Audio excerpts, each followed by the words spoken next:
Selamat sore semuanya. Selamat sore. Selamat berjumpa dalam ruang virtual ini. Izinkan saya untuk berbagi sedikit refleksi mengenai kesiapsediaan dalam terang putusan Montfortan. Oke, jadi teman-teman, dalam flyer itu awalnya saya menulis kesiapsediaan dalam terang putusan Montfort. Lalu kemudian saya memikirkan bahwa sebenarnya yang saya ingin bagikan adalah kesiapsediaan dalam terang putusan Montfortan. Bukan karena ini bukan tentang pembacaan ataupun refleksi mengenai putusan Montfort, tapi bagaimana kita sebagai Montfortan merefleksikan putusan salah satu ciri khas putusan Montfortan, yakni kesiapsediaan atau yang sering kita kenal dalam bahasa yang kita gunakan sehari-hari itu lepas bebas atau liberos. Jadi jika kita melihat dalam buku Montfortan masa kini dalam Statuta nomor 7 yang juga dibahas dalam Kapitel Jenderal tahun 1987, itu dirumuskan 4 ciri khas putusan Montfortan. Yang pertama, evangelisasi seperti yang kita ketahui bersama, Maria, lalu kesediaan untuk ditempatkan di mana saja dan bersama-sama. Keempat unsur putusan Montfortan ini saling melengkapi dan saling kait-mengait.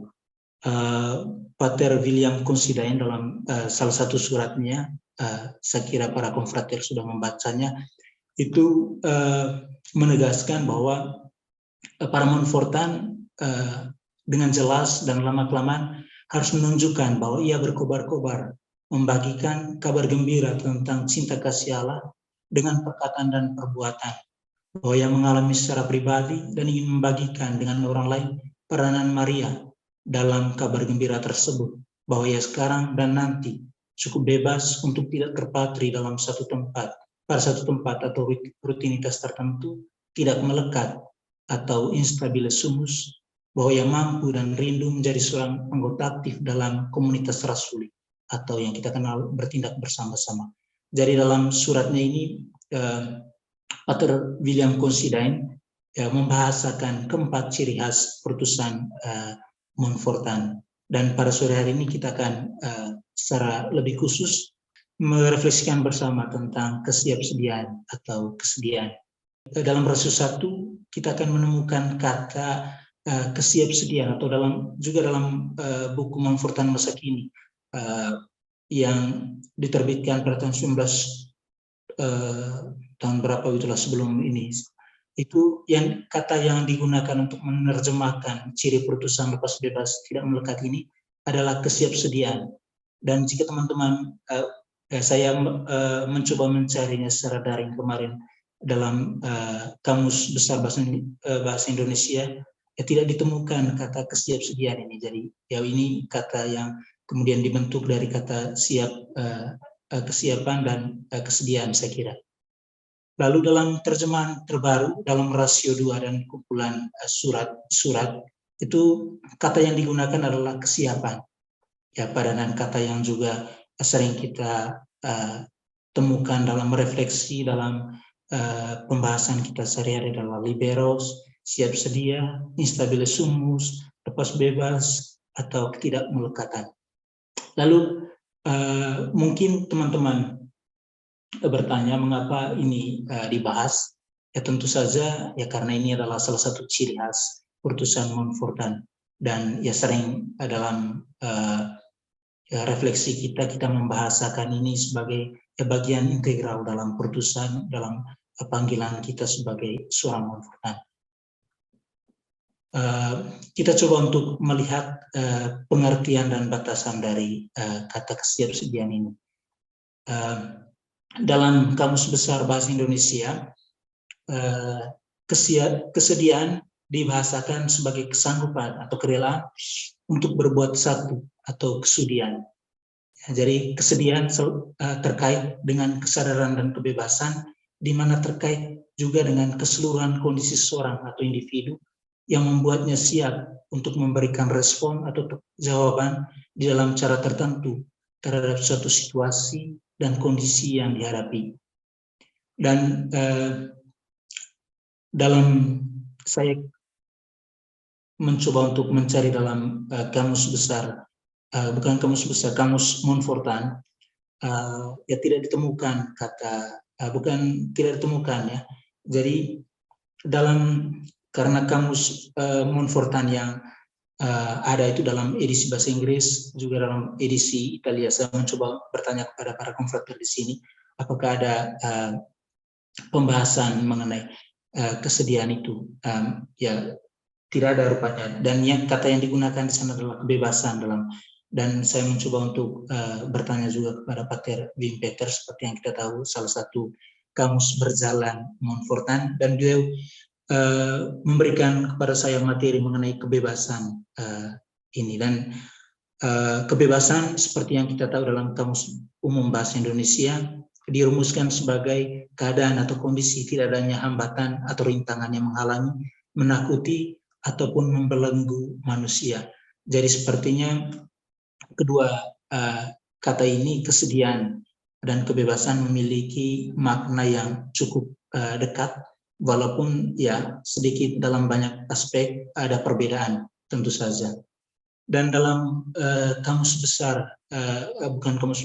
filsafat, Lawrence Bagus itu menambahkan satu kualitas yang sangat penting dalam hal kebebasan, yakni kualitas bebas dari dirinya sendiri. Jadi pada sisi kebebasan dapat dimaknai sebagai ketidakhadiran atau tidak adanya tekanan atau paksaan dari luar diri manusia, dan kebebasan itu bergerak atau mengalir dari diri manusia itu sendiri. Dan untuk yang para frater yang sudah kuliah filsafat dengan pastor, dulunya pastor, sekarang uskup, Dr. Valentinus, beliau memberikan dua dimensi yang saling melengkapi dari dimensi kebebasan, yakni dimensi keterlepasan dari itu arti atau ciri negatif, dan dimensi untuk arti atau ciri positif. Jadi kebebasan selalu terkait dengan dua hal ini. Jadi kebebasan untuk atau keterlepasan dari, dan kebebasan untuk. Dan Pater Gaffney SMM itu menggarisbawahi bahwa hanya Tuhan yang dalam pengertian absolut bebas dari, di mana tidak ada kemungkinan metafisik untuk bebas dari. Tuhan Sang Pencipta atau ketergantungan kepadanya adalah syarat kebebasan itu sendiri. Kebebasan berbanding lurus dengan ketergantungan pada Tuhan. Kita bisa melihat dalam diri Santa Parvan Maria, para kudus, dan juga Santo Montfort, bahwa kebebasan selalu terkait dengan ketergantungan atau ketaatan menjalankan kehendak Allah dalam hidupnya. Sementara kebebasan diartikan secara positif, bebas untuk, adalah kebebasan yang diperoleh manusia ketika ia bebas untuk berbuat sesuatu, dan khususnya bebas untuk berbuat baik.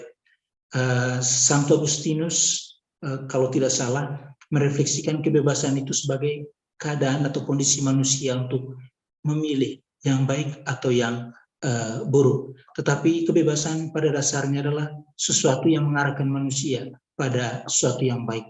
Salah satu teolog yang sangat terkenal sekarang ini di Eropa, ya, seorang dari Spanyol, Donoso Cortés, dia merumuskan bahwa kebebasan itu pada dasarnya tidak ada kebebasan yang mengarahkan manusia pada hal yang buruk. Kebebasan selalu terkait dan terarah pada Allah, di mana manusia dalam dirinya itu mengarahkan dirinya pada apa yang baik, atau ya kebaikan absolut, yaitu Allah sendiri. Dan untuk teman-teman yang juga sudah belajar tentang Spinoza, ya Spinoza juga membahasakan kebebasan itu ya sebagai sesuatu yang mandiri atau otonom, di mana suatu dikatakan bebas kalau ia berada dari keniscayaan alamiah dan ditentukan untuk bertindak dari dirinya sendiri. Dan dalam filsafat Spinoza hanya Allah yang bebas secara absolut karena yang menyebabkan dirinya sendiri. Dengan demikian manusia dalam arti tertentu tidak memiliki kebebasan absolut karena tergantung pada Allah. Dengan bahasa yang lain, kebebasan manusia itu selalu terkait dengan ketergantungannya kepada Allah. Jadi itu pengertian dan batasan. Jadi pada titik ini kita melihat kebebasan sebagai sesuatu yang mengarahkan manusia kepada Allah atau kebaikan. Kita tidak membahasakan kebebasan sebagai hak di sini, hak yang seringkali diperjuangkan atau diperjuangkan oleh orang-orang sebagai sebuah kondisi atau hak orang bisa berbuat sebebasnya dari dirinya sendiri. Tetapi kita membahasakan kebebasan di sini sebagai sebuah kondisi di mana manusia mengarahkan dirinya kepada kebaikan atau kepada Allah. Lalu bagaimana kesediaan dalam terang putusan Montfortan? Jadi salah seorang teolog sederhana yaitu Pastor Us itu sering dulu ketika saya masih di seminari itu bilang, teman, kita harus liberos seperti awan yang bergerak mengikuti arah tiupan angin. Jadi para konfrater, kita para Montfortan akrab dengan istilah liberos, siap sedia, lepas bebas, tidak lekat hati. Kita seringkali mengidentifikasi sebagai seorang yang bebas seperti awan, bergerak mengikuti arah tiupan angin. Dan Pater William Considine menggunakan bahasa yang cukup indah menurut saya, yakni berangkat dari Yerusalem atau meninggalkan Yerusalem. Kita dengarkan apa yang beliau katakan, bahwa ini kiasan bagi gaya hidup manusia yang terus-menerus di perjalanan, bagi orang yang terus-menerus berziarah, sesuatu yang penting bagi keberadaan kita sebagai Montfortan. Itu disintellection atau kesiapsediaan terungkap dalam semboyan instabiles sumus, tidak mempunyai tempat tinggal, menolak untuk tetap berfokus ke arah dalam, tetapi selalu bergerak ke arah luar untuk berjalan menuju. Sikap ini tentu saja membawa serta pilihan-pilihan dan konsekuensi tertentu, tetapi juga berarti suatu sikap hati, penghayatan kemiskinan rohani yang sejati, dan ketergantungan dari penyelenggaraan ilahi. Sebenarnya ada cukup banyak senakil-senakil dan Yerusalem yang perlu ditinggalkan. Ini berlaku untuk konfrater-konfrater yang lebih muda maupun yang lebih tua. Dengan belajar sepanjang hidup untuk menjadi orang-orang yang terus-menerus di perjalanan, baik secara fisik maupun secara rohani, untuk tetap merasa dekat pada peziarah-peziarah lain, serta kaum marginal, kita mempersiapkan diri untuk memasuki Yerusalem surgawi. Jadi di sini Pater William Considine mengajak para Montfortan untuk bergerak bebas seperti Santo Montfort sebagai seorang pengembara, tidak memiliki kelekatan dalam pada suatu atau pada seseorang. Kita bergerak bebas demi dan untuk memwartakan Injil. Dan pada refleksi selanjutnya kita merefleksikan bagaimana Montfort itu dalam arti tertentu menghidupi kesiapsediaan. Perlu diingat bahwa ketika kita berbicara tentang kehidupan Montfort, kita mencoba untuk menafsirkan tindakan atau apa yang telah dilakukan oleh Montfort, meskipun ini bisa saja menimbulkan dalam arti tertentu, setiap orang yang merefleksikan atau membaca hidup Montfort bisa berbeda satu dengan yang lainnya. Itu juga ditegaskan oleh Pater Gaffney dalam salah satu tulisnya. Karena itu pada tempat pertama kita mencoba untuk menafsirkan apa yang Montfort hidupi, dan kemudian kita akan melihat secara lebih jelas apa yang Montfort tulis dalam karya-karyanya, secara khusus dalam Doa Menggelora, tentu saja rahasia Regula Imam Maria. Kita akan melihat kemudian setelah ini. Dan pada tempat pertama kita tentu saja sepakat bahwa Montfort adalah seorang pengembara, seorang misionaris yang berkeliling. Selama hidupnya Montfort menghabiskan banyak waktunya untuk mengembara, untuk mewartakan Injil. Dia berjalan dari satu tempat ke tempat yang lainnya, yang untuk yang mewartakan Kristus, mewartakan Sang Sabda yang telah menjelma itu. Ya, Montfort sungguh menghidupi apa yang Kristus sendiri katakan dalam Matius bab 8 ayat 20 bahwa serigala mempunyai liang dan burung mempunyai sarang, tetapi anak manusia tidak mempunyai tempat untuk meletakkan kepalanya. Kalau kita membaca atau merefleksikan liang dan sarang sebagai sebuah kenyamanan, sebagai rumah, sebagai tempat yang membuat kita bisa betah dan tidak Montfort berusaha untuk bergerak mengikuti teladan Kristus, tentu saja guru, dan juga para rasul untuk bergerak keluar mewartakan. Dia tidak berusaha untuk meletakkan dalam arti tertentu kenyamanan dalam satu tempat atau suatu ruang tertentu, tapi Montfort bergerak. Dan seperti yang kita tahu, Montfort menghabiskan banyak waktunya dengan menjalankan ratusan misi di Prancis.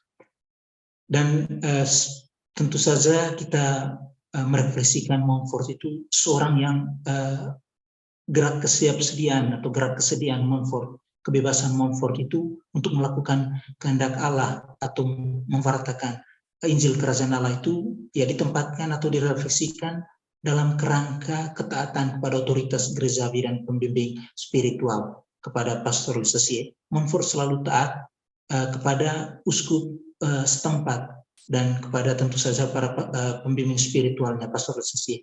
Montfort dalam beberapa kesempatan kita membaca dalam suratnya, dia selalu berkonsultasi kepada pastorisasi. Walaupun kita tahu bahwa Montfort itu seorang yang karismatik, memiliki kemampuan dalam banyak hal, seorang yang memiliki karisma atau otoritas dalam mewartakan Injil Kerajaan Allah dengan khotbah, dengan tulisan-tulisannya, tapi dia selalu tunduk kepada otoritas, dan Montfort merefleksikan kehendak ilahi dalam kerangka ketaatan kepada otoritas gerejawi dan kepada pembimbing spiritualnya. Montfort tidak hendak mengatakan bahwa dia tidak memiliki ketegasan dalam dirinya dalam mengambil keputusan, tidak. Justru ketegasan atau ketegasan Montfort dalam memutuskan suatu itu dilengkapi atau dalam kerangka juga ketaatannya dalam otoritas ilahi, pada otoritas gerejawi, pada uskup, dan juga pada membimbing spiritualnya. Dan kita mungkin bisa melihat titik awal dari kebebasan atau kesediaan Montfort itu dari jembatan de Sesson. Kita bisa mungkin melihat dari awal sejarah hidup Montfort, masa kecilnya, tapi sebagai seorang yang benar-benar bebas, kita bisa mungkin berangkat dari titik ini, dari jembatan de Sesson, di mana drama yang terjadi di jembatan de Sesson kita bisa katakan sebagai simbolisme, di mana Montfort meninggalkan semuanya, dia menyeberangi jembatan Sesson menuju kehidupan baru yang bergantung sepenuhnya pada penyelenggaraan ilahi. Dan ini kemudian terungkap jelas dalam tulisan-tulisannya Montfort dalam Doa Menggelora, terutama sikap lepas bebas pada ayah, pada ibu, saudara laki-laki, perempuan, bahkan pada apa yang menjadi miliknya, di mana seperti yang kita tahu, Montfort memberikan segala jaminan hidupnya yang diberikan oleh keluarganya itu kepada seorang pengemis, dan berjalan yang memulai dari nol. Dia melepaskan atau mengosongkan segala jaminan hidup itu dan hanya bersandar kepada kehendak Allah, dan dia berjalan dari titik jembatan de Sesson ini untuk memulai sepenuhnya meletakkan ketergantungannya kepada penyelenggaraan ilahi. Lalu pada titik yang kedua kita bisa melihat Kalvari di Pung 1. Mengapa ini menjadi salah satu titik dalam refleksi kita tentang kesiapsiagaan atau kebebasan? Ya seperti yang kita tahu bahwa Montfort dan orang-orang yang bersamanya berjerih payah, bersusah payah membangun Kalvari di Pung 1 ini. Ya, dapat dikatakan ini salah satu monumen yang mungkin bisa menjadi titik kebanggaan Montfort ya dalam karyanya pada saat itu. Hanya saja itu tidak terjadi ketika ya otoritas setempat dalam hal ini pemerintah memerintahkan yang kemudian meminta juga kepada otoritas gereja untuk memerintahkan agar Kalvari Pung 1 ini diruntuhkan.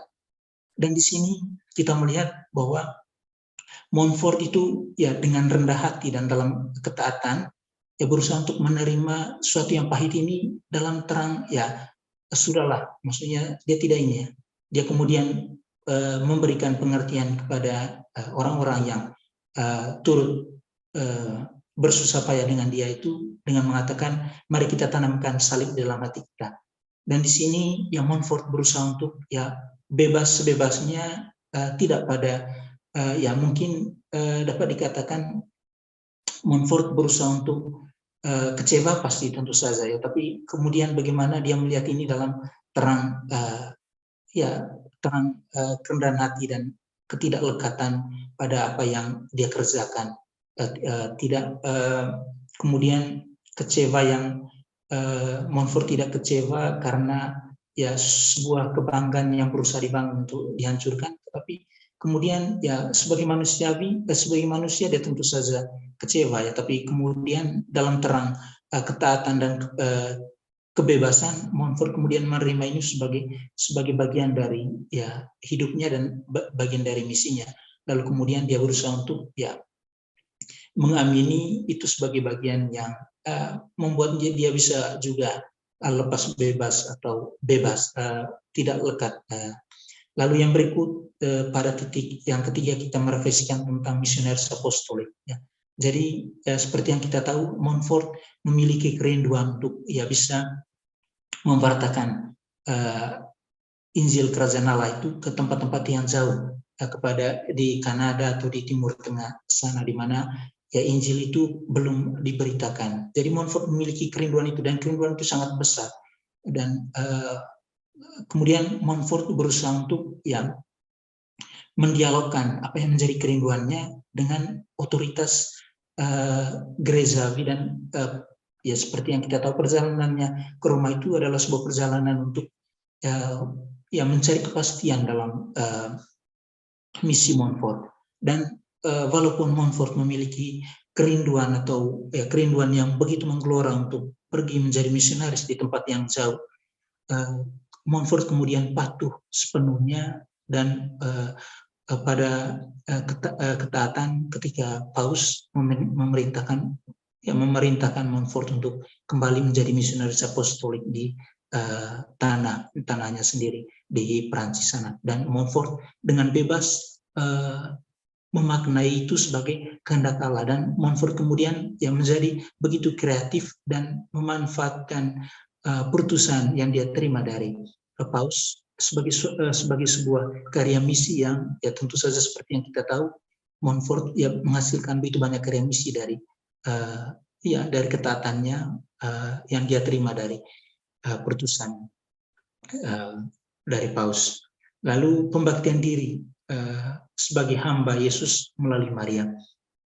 Jadi ya kalau kita melihat secara sepintas tentu saja terdapat sebuah paradoks atau ya sebuah perbedaan antara kebebasan dan juga perhambaan. Tetapi seperti yang kita tahu bahwa apa yang dimaksudkan oleh Montfort dalam pembaktian diri atau perhambaan ini ya bukan perhambaan tetapi perhambaan karena kasih ya sebagai tindakan pengosongan diri atau ya berusaha untuk menyerahkan semua milik kita ke dalam tangan Maria, seluruh badan, anggota, jiwa, segala harta lahiriah, segala karya amal, dan juga segala hal, baik itu kehendak kemampuan, ke dalam tangan Maria untuk dipersembahkan kepada Yesus untuk menjadi ya sepenuhnya atau sepenuhnya bergantung atau sepenuhnya bersatu dalam persatuan, dalam ketergantungan kepada Allah, kepada Yesus. Lalu dan kita akan melihat dalam inspirasi Montfortan itu dalam nanti kita akan lihat dalam inspirasi Montfortan bagaimana pembaktian diri itu sebagai salah satu latihan kesiapsediaan bagi kita para Montfortan, bagi mereka yang menyerap atau tenggelam dalam spiritualitas Montfort. Nah, bagaimana kemudian kesiapsediaan ini dalam terang karya-karya Montfort. Jadi dalam Doa Menggelora Montfort nomor 7-9, kita akan melihat bagaimana Montfort membahasakan kesiapsediaan ini dalam bahasa yang cukup khas adalah liberos. Dan ya Pastor BM itu berkali-kali menegaskan bahwa liberos di sini memiliki dua arti seperti ya dalam arti bahasa Latin ya liberos artinya bebas tanpa lekat dan juga anak-anak ya. Jadi Montfort berusaha untuk menempatkan kita sebagai anak-anak yang juga memiliki kesiapsediaan ketidakmelekatan itu. Jadi bahasa yang sering digunakan dalam atau kata kunci dalam Doa Menggelora itu adalah disponibilitas atau ketersediaan kita, sikap lepas bebas atau ya ketidakmelekatan, di mana ya kita terbuka sepenuhnya untuk panggilan apa yang ditunjukkan kepada kita dalam kerasulan. Ini juga sejalan dengan pengertian atau makna yang kita temukan dalam pengertian dalam bahasa Kamus Besar Bahasa Indonesia, arti dari kesediaan dan juga kebebasan itu. Dan ayat seperti yang kita bisa baca dalam Doa Menggelora 7, Doa Menggelora 8 dan 9 bahkan sampai 10, itu Montfort meminta atau menuntut para Montfortan atau orang-orang yang ya berjalan dalam spiritualitas Montfort itu untuk yang bebas sesuai dengan saya coba untuk membaca di sini. Apa yang kuminta pada liberos, imam-imam yang bebas sesuai dengan kebebasan, sama sekali tak lekat hati, tanpa ayah, tanpa ibu, tanpa saudara, tanpa saudari, tanpa sanak keluarga, tanpa persahabatan duniawi, tanpa harta, tanpa masalah dan persoalan, malah tanpa kehendak sendiri. Dan dalam Doa Menggelora ayat 8, nomor 8 kita melihat bagaimana ya liberos yang diminta oleh Montfort itu ya seperti ya orang-orang yang sepenuhnya bebas, tersedia, terbuka untuk melakukan kehendak Allah. Dan pada nomor 9 itu ya Montfort menuntut atau menginginkan para imam atau para misionaris yang terbang tinggi dalam arti tertentu, bebas seperti awan yang digerakkan oleh tiupan nafas Roh Kudus. Dan pada nomor 10 juga kita melihat bahwa liberos juga dalam pengertian orang-orang yang selalu siap untuk menaati kehendak Allah. Dan di sini kita bisa melihat korelasi antara kebebasan dan ketaatan. Bagaimana ya kebebasan itu selalu ditempatkan dalam ketaatan. Dari kebebasan atau kesiapsediaan tidak dalam arti ya saya siap tapi kemudian siap untuk melakukan apa saja, tetapi selalu dalam terang ketaatan. Lalu bagaimana itu kemudian dalam regula para imam misionaris Serikat Maria, kita bisa temukan dalam nomor 2, di mana di sana dikatakan secara bahasa yang sering kita gunakan, instabile sumus, kami tidak menetap. Ini Montfort memperlihatkan para imam, para misionaris Montfort itu yang mengikuti jejak para rasulah miskin, atau juga seperti Santo Paulus yang berusaha untuk bergerak bebas memwartakan kerajaan Allah. Jika kita melihat bagaimana Montfort, juga Santo Paulus dan para rasul itu bergerak untuk memwartakan Injil kerajaan Allah ke berbagai tempat. Mereka ya para Montfort, para misionaris Montfortan itu ya selalu selalu siap siaga untuk menjawab seruan ketaatan. Hatiku siap sedia ya Tuhan, inilah aku, lihatlah aku datang. Dan dalam inspirasi Montfortan kita melihat bagaimana ya Montfort, bahwa kita para Montfortan itu diminta untuk mampu untuk melepaskan segala sesuatu agar kita bisa mengikuti Yesus.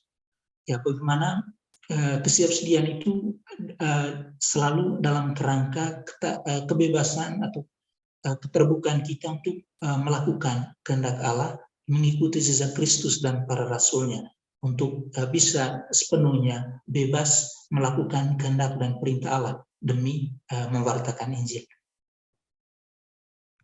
Dan itu ya ditempatkan dalam kerangka kita kaul-kaul yang kita ucapkan, terutama dalam ya kalau tentu saja kaul ketaatan, kemiskinan, juga kemurnian.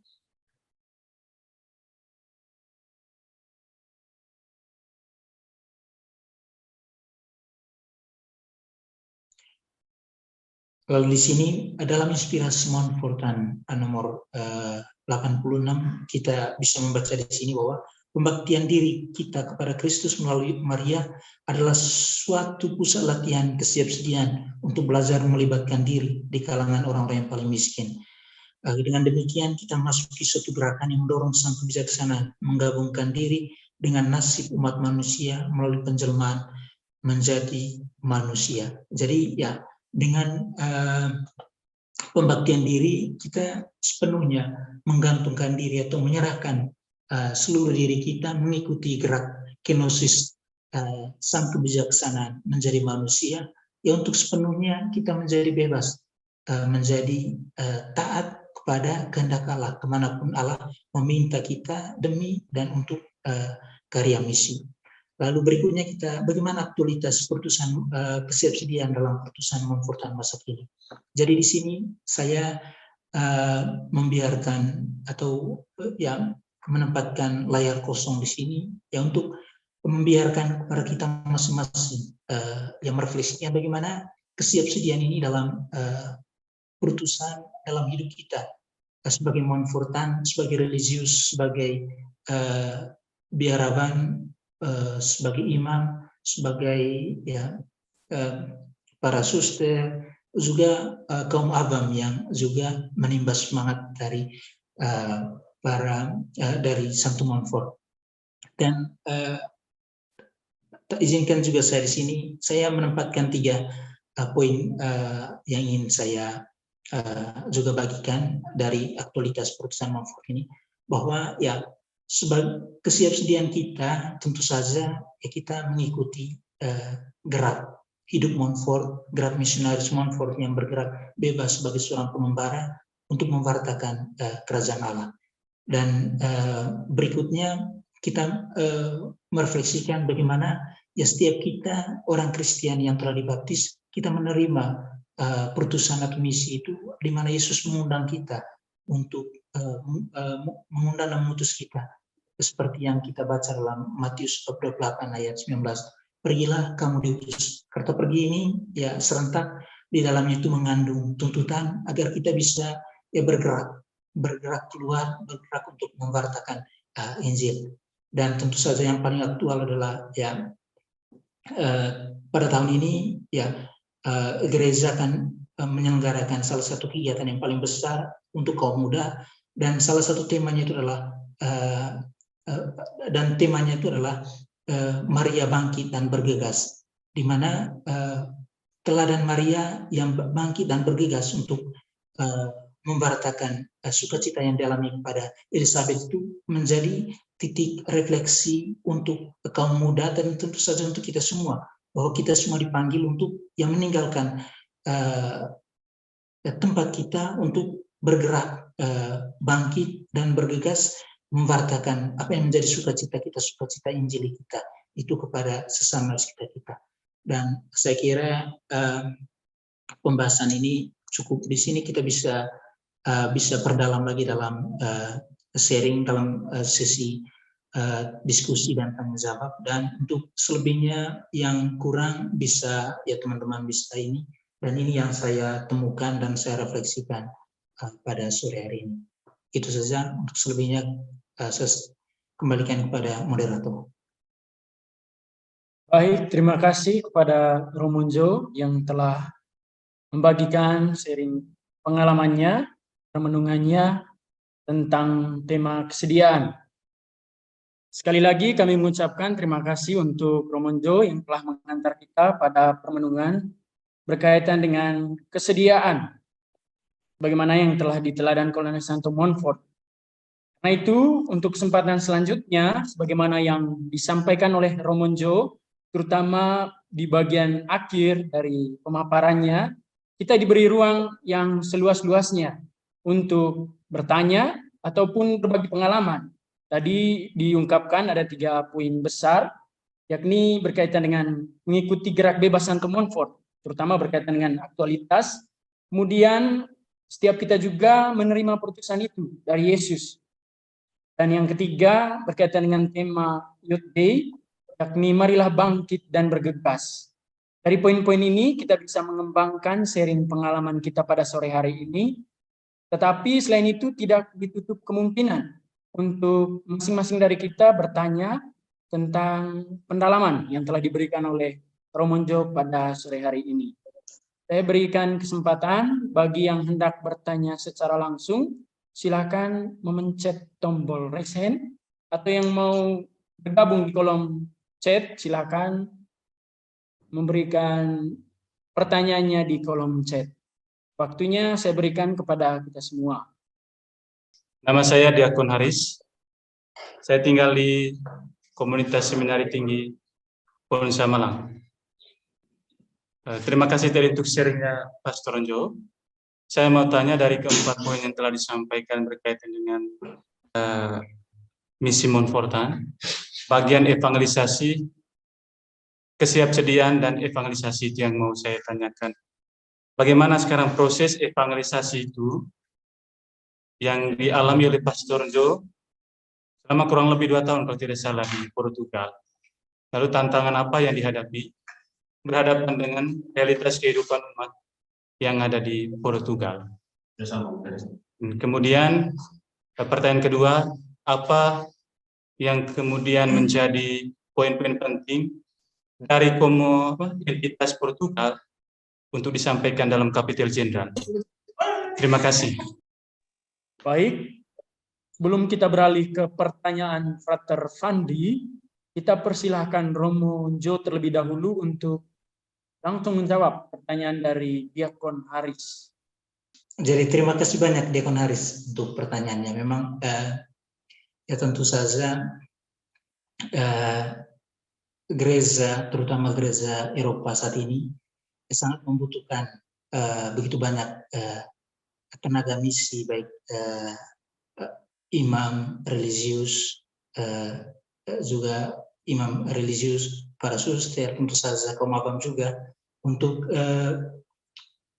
bermisi di Eropa ini, terutama di Portugal saat ini.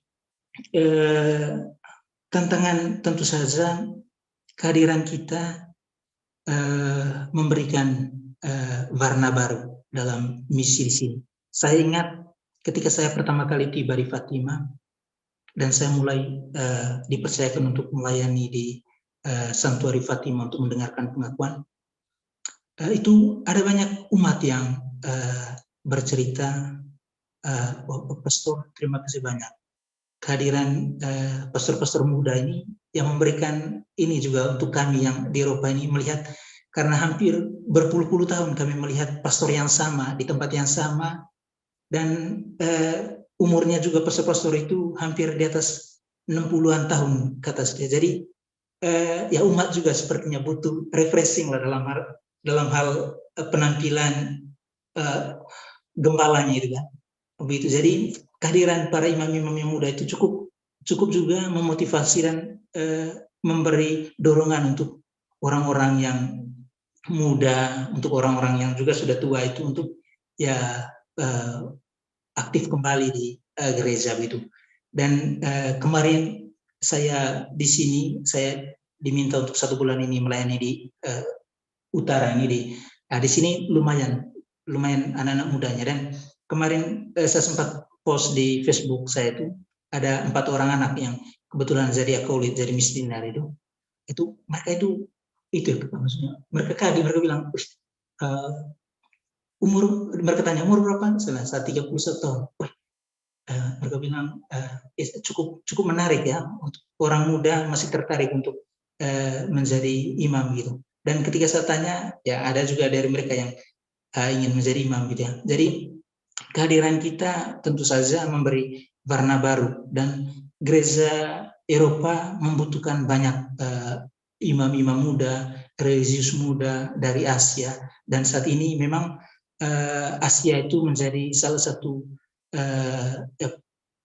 ya boleh dikatakan pemasok imam dan juga religius untuk karya misi di Eropa ini. Dan untuk kita para Montfortan di paroki tentu saja ya bagaimana pendekatan kita itu, ya saya membawa salah satu hal yang sering dilakukan kita di sana itu ketika habis misa itu ya kita menyapa umat-umat itu. Dan biasanya saya setelah misa itu berdiri di pintu utama itu yang mulai menyapa banyak orang, dan ya banyak kesaksian umat-umat itu, pastor terima kasih banyak, ya itu mereka mengatakan di sini itu ya simpatik. Jadi maksudnya imam muda itu ya dengan senyuman kita, dengan kehadiran kita menyapa mereka itu ya cukup inilah, karena orang di sini secara iman sebenarnya sudah cukup matang lah. Jadi mereka tidak perlu sebenarnya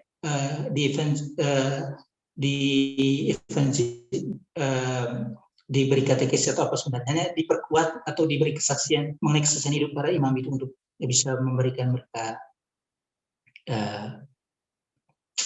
semangat baru untuk kembali ke gereja. Lalu mengenai untuk kapitel tadi itu, ya saya sendiri ini ya, kami kemarin untuk pertemuan memang untuk persiapan kapitel, tapi tidak membahas secara khusus apa yang dibicarakan di kapitel sana, karena itu urusan saya kira bagian dari para dewan dan juga para ininya. Dan ya itu saya tidak ini ya, kami kemarin tidak membahasakan itu secara khusus. Tapi tentu saja kehadiran para kami membutuhkan banyak kehadiran imam-imam muda terutama dari Indonesia tentu saja. Oke, terima kasih atas jawaban dari Romonjo. Kita langsung beralih ke Frater Fandi sebelum kemudian nanti ke Ibu Sarma. Baik, selamat malam ya. Ya baik, pertanyaan saya Romonjo, Romo sudah hidup bersama para konfrater di Portugis itu ya, dengan kultur kultur barat, budaya sekuler dan juga individualis ya. Lalu kemudian kira-kira dalam pengamatannya Romonjo, model penghayatan kebebasan model penghayatan lepas bebas apa yang dihidupi oleh para konfrater di sana di tengah kebudayaan seperti itu. Kalau Romonjo sendiri, semenjak kita hidup bersama di sini, saya mengetahui pasti bahwa Romonjo sudah menghidupi kebebasan itu dengan dibekali kultur timur kita ya. Dari kecil sudah kita diajarkan untuk taat dan segala macam. Kira-kira model lepas bebas apa yang dihidupi oleh para konfrater di sana, dan mungkin ada kebaruannya atau bagaimana? Mohon kejelasannya, Romonjo. Terima kasih. Terima kasih banyak Frater Fandi. Jadi ya tentang hidup tentu saja bagaimana penghayatan kesiapsediaan kebebasan di sini, ya tentu saja ya seperti yang Frater Fandi katakan tadi, ya cukup berbeda ya, karena di sini semangat ininya ya bukan individualismenya, tapi lebih ke gaya hidup ya, gaya hidup orang-orang Eropa pada umumnya itu cukup berbeda dengan kita. Saya ingat ketika saya pertama kali tiba di sini, saya diajak oleh pemimpin superior untuk berkeliling di sini. Jadi dia menekankan, jadi Saperinus, satu hal yang memberikan kekuatan kepada kita di sini adalah hidup komunitas. Dan saya kemarin itu diminta untuk ke Lisbon itu, ya dalam rangka itu juga untuk memberi warna dalam hidup komunitas, karena Lisbon itu kan kotanya ini ya, dan ada juga tantangan para konfrater kita ini, karena di sini kan para Romo itu masing-masing punya mobil. Dan kemarin itu saya ingat pesan dari pemimpin itu katakan bahwa mobil itu salah satu tantangan utama dengan kesiapsediaan kita, dalam arti juga kebebasannya. Jadi orang itu merasa bahwa dengan mobilitasnya tinggi, tetapi orang juga bisa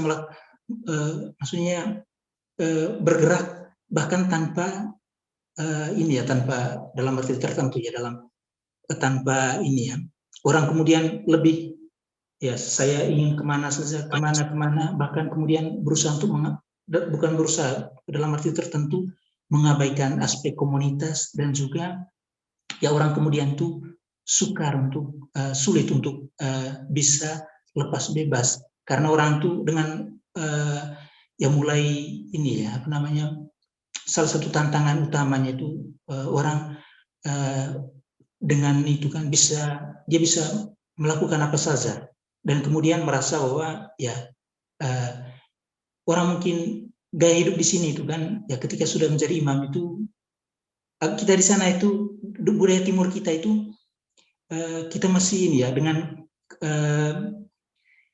dalam dialog kita dengan pemimpin itu masih ada ininya, bukan kata takut ya, tapi kita masih hormat ya, maksudnya ketatan kita itu karena kita hormat, respect, karena dia pemimpin yang dipercayakan. Di sini ya ketika diminta untuk pindah tugas, ada beberapa konfrater yang ya terang-terangan menolak gitu ya.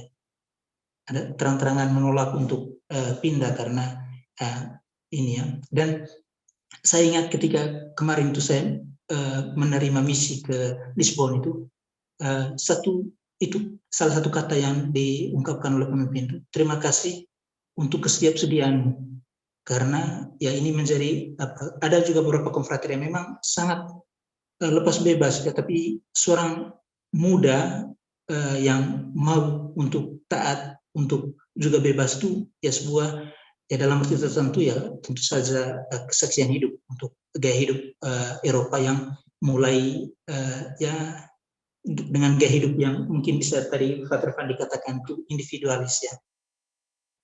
Jadi mungkin itu saja ya, supaya kita bisa beralih ke pertanyaan berikutnya. Baik, terima kasih kepada Romonjo. Berikutnya kita beralih ke Ibu Sarma. Pada Ibu Sarma kami persilahkan menyampaikan pertanyaannya secara langsung.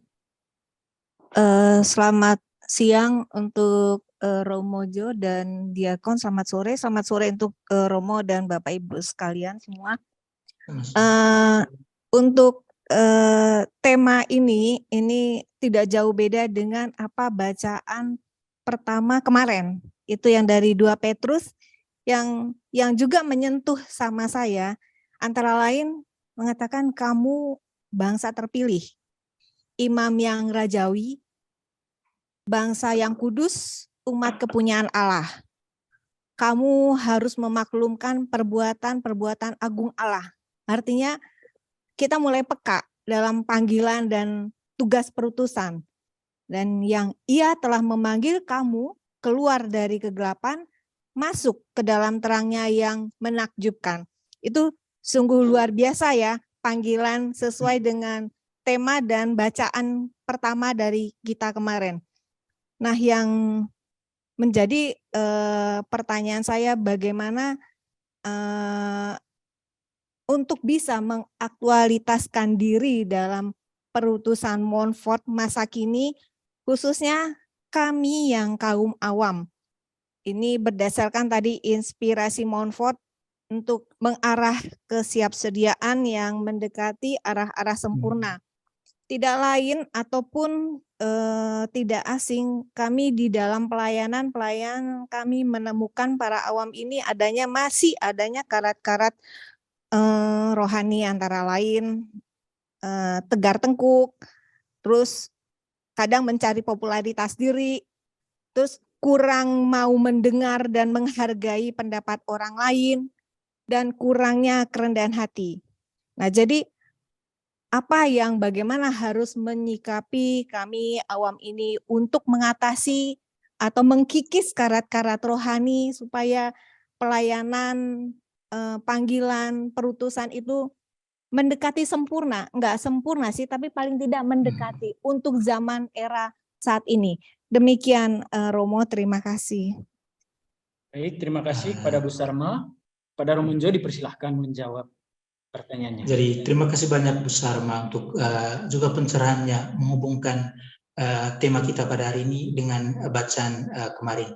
Jadi memang benar seperti juga yang saya katakan tadi bahwa setiap kita itu ya memiliki tanggung jawab untuk bergerak keluar untuk ya dalam arti tertentu ya bagaimana kita menafsirkan gerak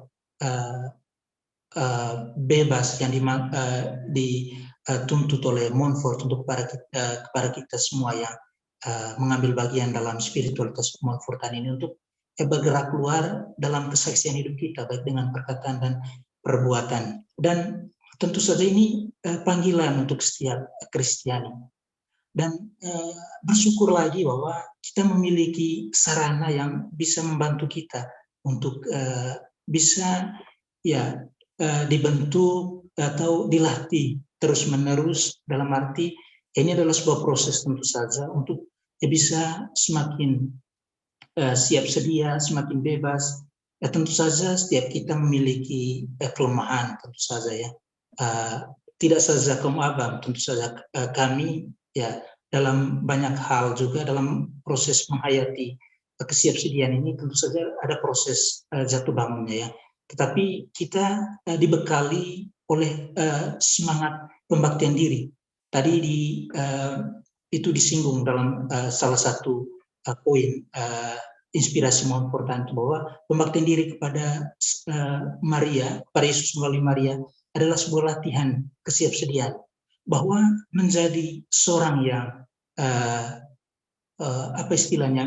membaktikan diri kepada Yesus melalui Maria itu kemudian bukan menjadi kelompok eksklusif dalam arti tertentu. Kadang kita merasa bahwa ya kita adalah orang-orang yang membaktikan diri kepada Yesus dan Maria dan kita adalah kelompok.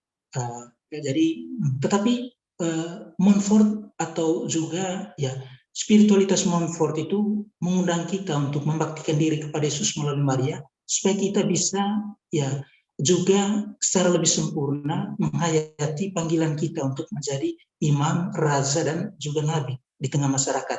Jadi tidak kemudian menjadi anggota KSM atau menjadi seorang Montfortan itu menjadi kelompok eksklusif dengan pembaktian diri yang kita miliki. Tetapi dengan semangat pembaktian diri, kita menjadi semakin bergerak bebas, menjadi semakin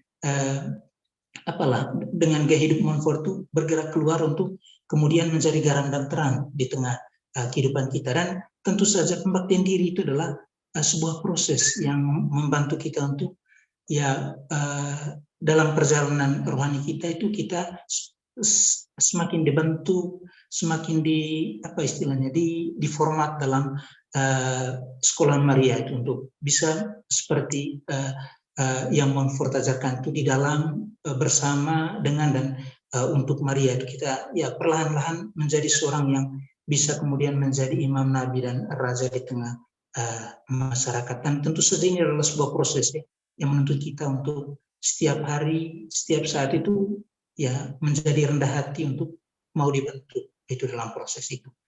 Ada kekurangan, kegagalan tentu saja ya, tetapi dengan semangat pembaktian diri kita menjadi semakin PK dengan tuntutan untuk menjadi imam dan raja itu dalam semangat yang Montfort ajarkan atau inspirasikan untuk kita semua tentu saja.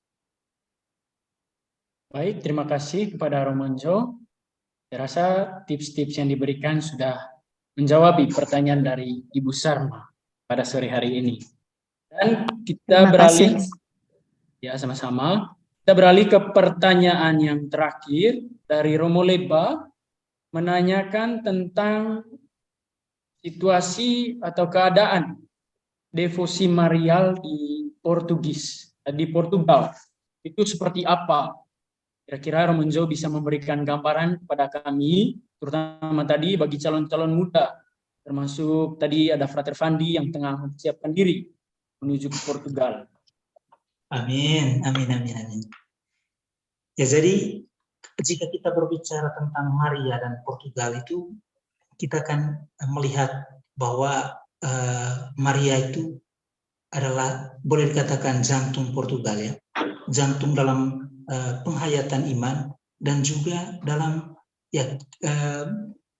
turisme untuk Portugal ini, ya bisa dikatakan pusatnya itu adalah Fatima. Orang itu banyak yang datang ke Portugal ini salah satunya itu karena Fatima, selain karena keindahan atau juga banyak biara-biara kuno di sini. Tapi salah satu hal yang itu adalah penampakan Maria Fatima itu. Jadi itu magnet tersendiri, dan boleh dikatakan itu Fatima itu ya jantung dari kehidupan orang di sini.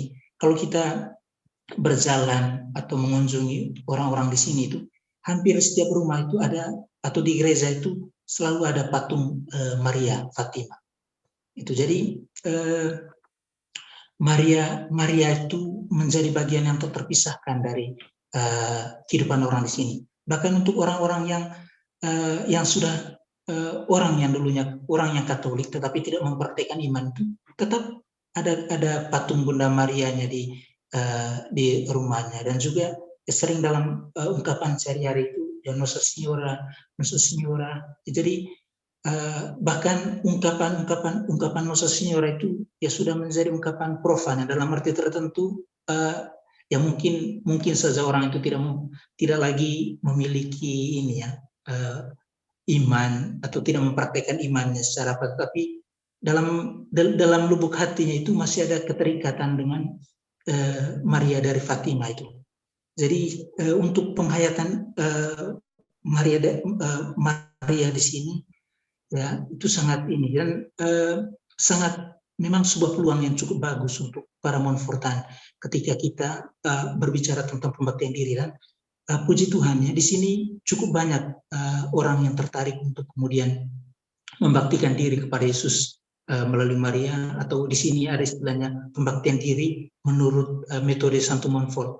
Dan di sini bukan hanya para Montfortan yang menyebarkan atau dalam arti tertentu ya menyebarkan pembaktian diri ini. Ada juga kelompok suster dari Brasil.